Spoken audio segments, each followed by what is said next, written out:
Yes, ma'am. Hi, Your name? Iris. I just have a question. You said earlier that something about media coverage. I didn't hear anything in the media about anything that was going on locally, except for a radio station and from my church, and also that it was a broad media that said anything about everything that was going on. Why was it kept quiet? Good question. You know, we can't control how much media shows up. I can tell you when we were here on Friday, we had one television station in Cincinnati Fire here. All of the media gets I don't think notices. now they come back and I'm trying to speak right into the microphone. Many of the people who are in the room today were here at the series of meetings that led up to this. They all have seen media here. Last Thursday when we met, there was at least one television station here and the Cincinnati Inquirer. All Cincinnati and the Herald had a reporter here as well. Every one of our meetings, including the one today, was noticed to the press before our meetings take place. Other than that, we can't control what media show up, but they're all notified and have the opportunity to be here. We may not agree on much today, but we'll agree that nobody even tried to make this quiet. We've been doing it right here in this room, and we put out our public notice. And I'm sorry, sir. That's probably part of the public that's been right here. well, it's funny because Mr. Gerhardt actually leaned over to me and suggested that maybe we have to move this to a different venue. Perhaps that's something we'll talk about as we go forward. Again, we're in uncharted territory. I think by the end of today and into tomorrow, I will attempt to communicate with staff and again with Mr. Burke about finding a way to proceed here in an orderly fashion. So, yes, sir. Nolan Jason from Silverton, Ohio, the city that has the highest amount of provisional votes in Hamilton County. I have one question. What is that 800 number if people are interested in calling that have provisional votes? I don't have a originally. Yes. We're getting it. Can we get that number? Because I want to make sure that number is well publicized in Silverton, so that people that did vote provisionally have an opportunity to call. Okay. Sir, yes, sir. Your name? Armand Powell. I just want to make a real quick statement, gentlemen. Whether it be Republican, Democrat, charter right, whoever, the atmosphere must be set that the system stay fair. Because at the end of the day, gentlemen, I don't sense amongst you two the thing with the atmosphere outside here is so much division. Because at the end of the day, we should want, I don't care if you're a millionaire Indian here, I don't care if you're a Tea Party person. If he or she go vote, that vote should be counted. And I should fight the same way I should for a Caucasian man, that you should fight for an African American person. Trust me. If we fight for Jack Hunter today, it doesn't matter if he's a Republican or charter right tomorrow, and he has on the suit, he say the wrong statement to the wrong group. If the system is broken, they can change and fix that. And that's what the citizens, we should not be fighting each other.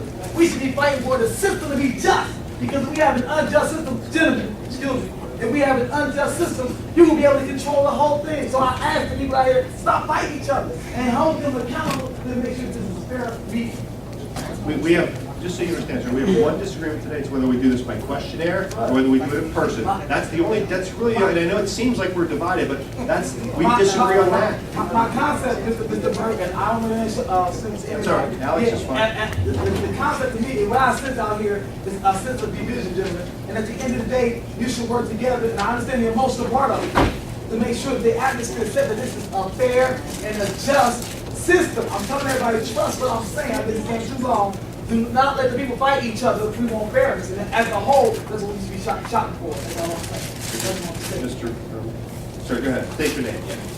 Coach Capper, Keep your voice up. County. No, I don't know why I was just segregated as a Tea Party person, Oh, which no, I am. I was saying as a whole. No, I wasn't. Okay, well, you pointed at me. No, I was just looking around. That being the case, that just shows, and I agree with you, that shows the type of division. Right. Now, it's not upon the court or this board to make laws, it's the legislature. We are a nation of laws, not a nation of men. We need to apply the law fairly. If there's an unjust law, it needs to be addressed in the legislature and corrected. That's all I'm saying, is we need to apply the law correctly. Thank you, sir. I agree.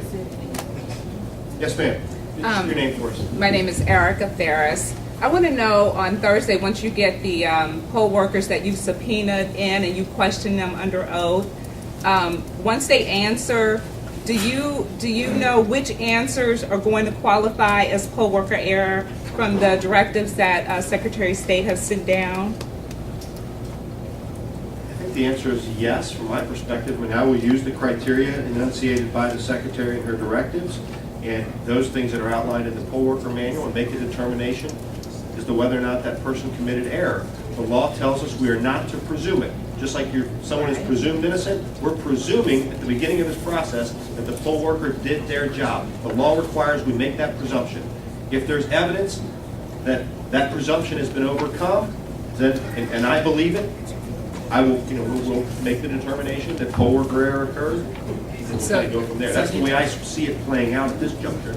I simply want to point out that when the chairman says the law tells us that we can't presume poll worker error, the law he is referring to has not been adopted by the state legislature. It's a judicially imposed provision. The Supreme Court will have a decision called SCAGs. I'm not aware of it. We just heard, and you agreed that only the legislature should make law. The Ohio Supreme Court came out with that language, and I believe the Ohio Supreme Court was composed of 7 members of the Republican Party. So are we going to have this confusion on Thursday once the individuals are questioned whether or not their answers are going to be determined to be poll worker error or not? If there's going to be confusion again, like it has been in previous meetings, can you not have Secretary of State here at that meeting on Thursday, or someone from her office at that meeting here on Thursday, so we can hear the answers of the poll workers, make determinations that day, and move forward? I can't, maybe somebody else wants to answer. I can't speak for what the Secretary would do. No, I'm asking you, can you request it? Can you request the Secretary of State or someone from her office be here on Thursday when the poll workers are under oath answering questions, so that there won't be any confusions between the Republican side and the Democratic side of the board? And once you all have come to a tie, the Secretary of State is here to make a decision on those answers from the poll workers, and we can move forward that day. Usually the Secretary of State's office does have a representative that comes. I know Shaker moved to D.C. Do we have somebody else from the board? Yes, A.J. Smith. A.J. He is informed of the meetings. Okay, yes, a member of the Secretary of State's office is informed of the meetings. Now, No, That's not no. her. I understand. Listen, Yes. here's, I mean, yes or no?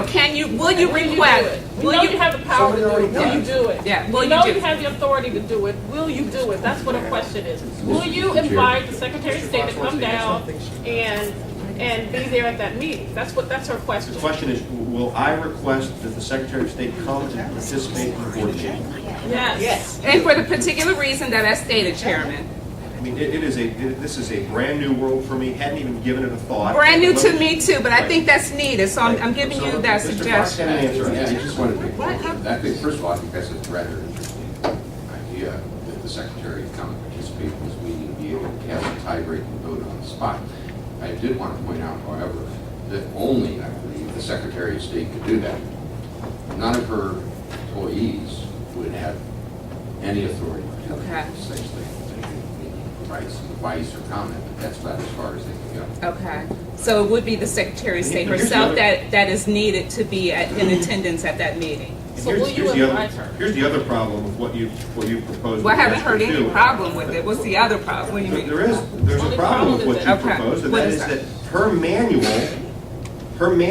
that we are duty bound to follow says that if we have a tie, we must both offer up our thoughts, and Uh-huh. she should break it within 14 days. Now, Uh-huh. we've already taken lots of what's in state law and pitched it. Uh-huh. By me asking the secretary to come and sit here, I would be tearing out yet another portion. Well, we're kind of of, the state. we're all Let me finish. flexible Can I with this. finish? It doesn't have to Of the be state 14 mandated days. procedure, I would be Yeah. taking that and throwing it away at the same What- time by asking her to come and sit here. Okay, as you So, said- having thought it through now, I don't think I'm going to ask her to do that. As you said, this is all new to everybody, new to me, new to you, and you can be flexible. You've been flexible on many issues, and this is one that I think you need to be flexible on as well. With the way things have been going, you don't want it to prolong it. None of us want to prolong the situation.